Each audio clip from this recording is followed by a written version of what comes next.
নমস্কাৰ এই মুহূৰ্তত যুদ্ধৰ এটা গুৰুত্বপূৰ্ণ খবৰ আৰু ডাঙৰ খবৰ আপোনালোকৰ বাবে লৈ অহাৰ চেষ্টা কৰিছো খবৰটো হৈছে যে আমেৰিকা আৰু ইৰাণৰ মাজত যি যুদ্ধ চলিছে যুদ্ধত আমেৰিকাৰ আন এগৰাকী সৈনিকৰ নতুনকৈ মৃত্যু হৈছে আৰু আমেৰিকাৰ তৰফৰ পৰা আনুষ্ঠানিকভাৱে এই কথা ঘোষণা কৰা হৈছে অৰ্থাৎ আমেৰিকা ইৰাণৰ যুদ্ধত শেহতীয়াভাৱে আমেৰিকাৰ তৃতীয় গৰাকী সৈনিকে প্ৰাণ হেৰুৱাবলগীয়া হৈছে তৃতীয় গৰাকী সৈনিকক ইৰাকত তেখেতৰ মৃত্যু হোৱা বুলি জানিব পৰা গৈছে আমেৰিকাৰ তৰফৰ পৰা যি কথা জনোৱা হৈছে যে ইৰাণে নিক্ষেপ কৰা এখন ড্ৰোন ডিটোনেট কৰিবলৈ যোৱাৰ অৱস্থাত তেখেতে মৃত্যুক সাৱটি ল'বলগীয়া হয় অৰ্থাৎ বৰ্তমানলৈকে আমেৰিকাত এই যুদ্ধত শেহতীয়া এইকেইটা দিনত তিনিগৰাকীৰ মৃত্যু হোৱা বুলি আনুষ্ঠানিকভাৱে প্ৰকাশ কৰা হৈছে এজন আমেৰিকান সৈনিকৰ এতিয়ালৈকে কোনো ধৰণৰ সন্ধান নাই জৰ্ডানত দুজনৰ মৃত্যু হৈছিলে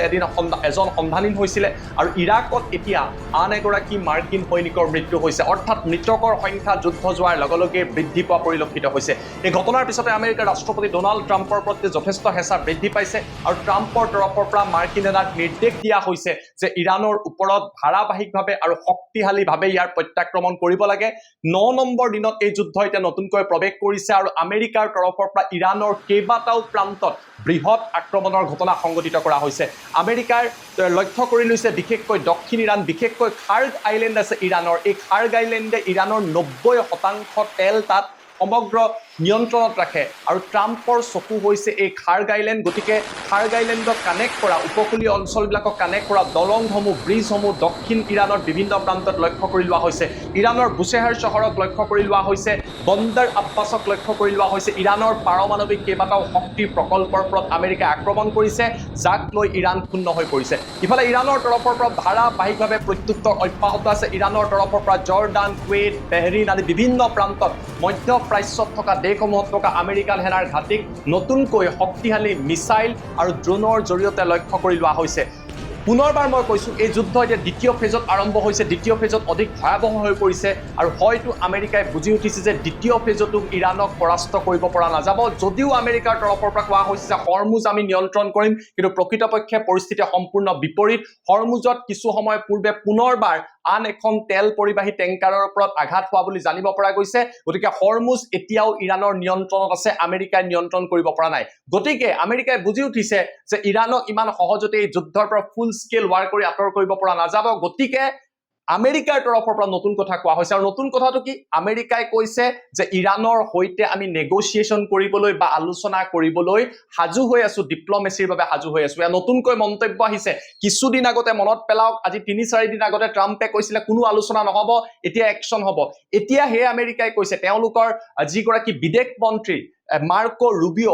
ৰুবিওৰ তৰফৰ পৰা কোৱা হৈছে যে আমেৰিকাৰ তৰফৰ পৰা ডিপ্লমেচিৰ দুৱাৰ খোলা আছে আলোচনাৰ বাবে সাজু আছে ইৰাণৰ তৰফৰ পৰা কোৱা হৈছে যে আলোচনা আমি কৰিম আলোচনাৰ লৈ কোনো সমস্যা নাই ডিপ্লমেচিক লৈ সমস্যা নাই কিন্তু তাৰ লগতে ইৰাণে কৈছে যিবিলাক কথা আমেৰিকাই শান্তি আলোচনাৰ কৰাৰ আগতে যুদ্ধ কৰাৰ আগতে সিজফায়াৰ কৰাৰ আগতে আগৰ যি শান্তি আলোচনা ভংগ কৰিছে তাৰ বাবে ইৰাণে আমেৰিকাক বিশ্বাসত নলয় আৰু বিশ্বাসত ল'ব পৰা নাই আমেৰিকাৰ বিদেশ মন্ত্ৰালয়ৰ যিগৰাকী স্পোক্স পাৰ্চন আছে মুখপাত্ৰ আছে তেওঁলোকৰ লগত এই যি আলোচনা হৈছিলে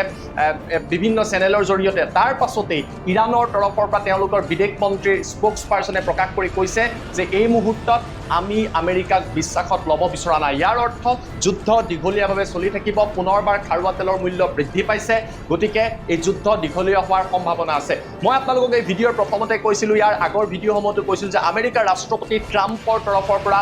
বাৰে বাৰে ইৰাণৰ খাৰ্গ আইলেণ্ডৰ ওপৰত চকু আছিলে এই আইলেণ্ডটো আমেৰিকাই দখল কৰিব পাৰে নেকি কিয়নো এই আইলেণ্ডটোতেই 90% ইৰাণৰ খাৰুৱা তেল জমা হৈ থাকে আৰু ইয়াৰ পৰা ইৰাণে সকলো ব্যৱসায় কৰে গতিকে খাৰ্গ আইলেণ্ড প্ৰথমতে হৰমুজ কণ্ট্ৰল তাৰ পাছত দক্ষিণ ইৰাণৰ খাৰ্গ আইলেণ্ড কণ্ট্ৰল এয়া ট্ৰাম্পে কৰিব বিচাৰিছে কিন্তু ইৰাণৰ আৰু তাৰ বাবে এই খাৰ্গ আইলেণ্ডটো আমেৰিকাই আকাশ মাৰ্গেৰে দখল কৰিব নোৱাৰে ইয়াৰ বাবে কি কৰিব লাগিব আমেৰিকাই গ্ৰাউণ্ড ইনভেজন কৰিব লাগিব অৰ্থাৎ স্থলপথেৰে ইৰাণত মাৰ্কিন সৈনিক প্ৰৱেশ কৰিব লাগিব আৰু ইৰাণৰ তৰফৰ পৰা আজি এটা প্ৰতিক্ৰিয়া প্ৰকাশ কৰা হৈছে যি তেওঁলোকৰ IRGC আছে IRGCয়ে কৈছে ইৰাণ চৰকাৰৰ তৰফৰ পৰা কোৱা হৈছে বিদেশ মন্ত্ৰীৰ তৰফৰ পৰা কোৱা হৈছে যে আমেৰিকান সৈনিকক গ্ৰাউণ্ডত মাটিত আমাৰ দেশৰ ভিতৰত আমি ওয়েলকাম কৰিবলৈ সাজু হৈ আছো ইয়াৰ বাবে আমি দীঘলীয়া প্ৰিপাৰেচন চলাই থৈ গৈছো ইয়াৰ অৰ্থ কি ইৰাণে কৈছে যদি গ্ৰাউণ্ড ইনভেজন হয় আমেৰিকান সৈনিক যথেষ্ট প্ৰত্যাহ্বানৰ সন্মুখীন হ'ব দ্বিতীয়তে IRGC তৰফৰ পৰা কোৱা হৈছে IRGCয়ে কি কৈছে যে আমি সম্পূৰ্ণৰূপে দীঘলীয়া সময় ধৰি ইয়াক লৈ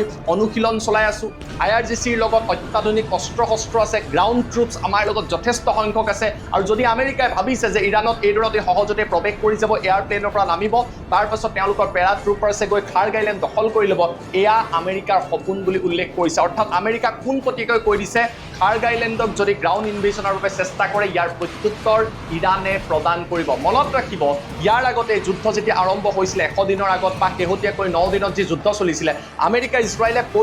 মনত ৰাখিব ইয়াৰ আগতে যেতিয়া যুদ্ধ আৰম্ভ হৈছিল অৰ্থাৎ 100 দিনৰ যি যুদ্ধ চলিছিল বা শেহতীয়াকৈ 9 দিনৰ যি যুদ্ধ চলিছিল এই যুদ্ধৰ সময়ত কৰবাত আমেৰিকা আৰু ইজৰাইলে ইৰাণক আন্ডাৰ এষ্টিমেট কৰিছিল ইৰাণক দুৰ্বল বুলি ভাবিছিল ইৰাণৰ মিসাইল সিটিৰ ওপৰত তেওঁলোকে বাংকাৰ বাষ্টাৰ বোমা পেলাইছিল ইৰাণৰ নিউক্লিয়াৰ প্লেণ্টৰ ওপৰত আক্ৰমণ কৰিছিল ইৰাণৰ শীৰ্ষ নেতৃত্বক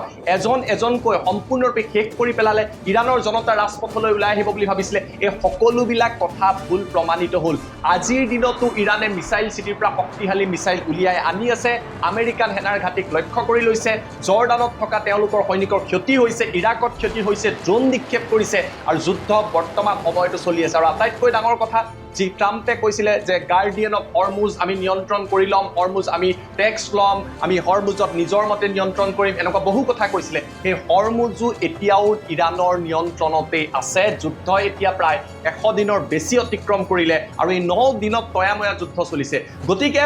যদি আকাশ মাৰ্গেৰে এনেকুৱা ঘটনা কৰোঁতেই যদি ইৰাণে ইমান প্ৰত্যুত্তৰ দিয়ে ইৰাণৰ এয়াৰফোৰ্স যথেষ্ট দুৰ্বল সেংচনৰ বাবে তেওঁলোকে বিমান আদি নিৰ্মাণ কৰিব পৰা নাছিল বা ক্ৰয় কৰিব পৰা নাছিলে তাৰ পাছতো তেওঁলোকৰ মিসাইলৰ জৰিয়তে আমেৰিকা বিশ্বৰ আটাইতকৈ শক্তিশালী আটাইতকৈ এডভান্স মিলিটাৰী বুলি কয় তেওঁলোকৰ লগত কি নাই ড্ৰোন আছে এয়াৰফোৰ্স আছে নেভি আছে এয়াৰক্ৰাফ্ট কেৰিয়াৰ আছে আৰব সাগৰত বা এই সমগ্ৰ অঞ্চলটোত এৰেবিয়ান সি তেওঁলোকৰ জাহাজ ঘূৰি ফুৰিছে ইজৰাইলৰ লগত কি নাই ইন্টেলিজেন্স আছে টেকনলজি আছে তাৰ পাছতো ইৰাণক পৰাস্ত কৰিব পৰা নাই কিয় কাৰণ বিগত 45 বছৰে এই মিসাইল সিটি নিৰ্মাণ কৰি ইৰাণে দীঘলীয়া যুদ্ধৰ বাবে প্ৰিপাৰেচন কৰিছিল আৰু সেই ইৰাণে কৈছে আমি গ্ৰাউণ্ডত যথেষ্ট শক্তিশালী আমি দেশখনৰ প্ৰতিটো প্ৰান্ত জানো প্ৰতিখন পৰ্বত জানো প্ৰতিটো টানেল জানো আৰু এই পথবিলাকত মাৰ্কিন সেনা যেতিয়া আহিব যথেষ্ট প্ৰত্যাহ্বানৰ সন্মুখীন হ'ব তেওঁলোকৰ বাবে আমি হাজু হৈ আছিলো আফগানিস্তানৰ নিচিনা প্ৰান্তটো য'ত যেতিয়া আমেৰিকান সেনা গৈছিল তেওঁলোকো কিন্তু যথেষ্ট সমস্যাৰ সন্মুখীন হৈছিল আফগানিস্তানৰ তালিবানৰ লগত যুদ্ধৰ সময়ত কিয়নো এই অঞ্চলবিলাক আমেৰিকান সেনাই চিনি পোৱা নাছিলে গতিকে